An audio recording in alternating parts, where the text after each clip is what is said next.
बरसात के तबाहकारी ने दरबदर जिंदगी जो नुहू है उते मुख्तलिफ कैंपुन में जिंदगी पंहिंजी मुकम्मल नहीं सही पर अदोगाबिन ख्वाहिश नहीं रंगन सां बहरहाल नज़र अचे थी जेका उत्साह जी ॻाल्हि आहे। जिंदगी के रंगन जो अहिड़ो ई जहिड़ो नवाबशाह जे मुख्तलिफ कैंप्स में ॾिसण में आयो जिते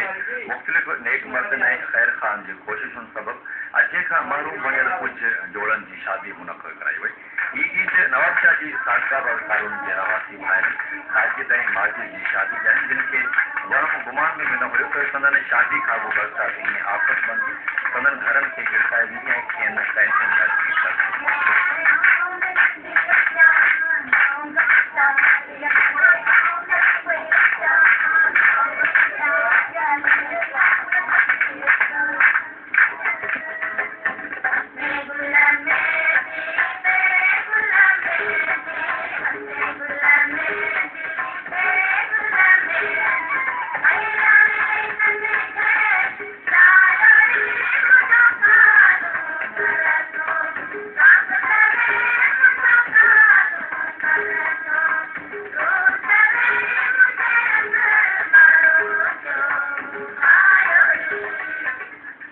माजिद जो खानदान बरसात में घर रहण बाद शहर की दौलत कॉलोनी वाली कैंप में अची तरसियो ऐं संदन कुंवारुनि जो खानदान भी बरसातुनि सबबि मुतासिर थी हिन कैंप में पहुतो जिते लाल शहबाज अकेडमी ऐं ताजिर इतिहाद तरफ़ां अॻु ई तइ थियल संदन शादी जो इंतज़ाम मुकम्मल कयो वियो। जी मुंहिंजी पंहिंजी न्याणी जी शादी हुजे हा त ओतिरी ख़ुशी न थी आहे जेको हिन कैंप मां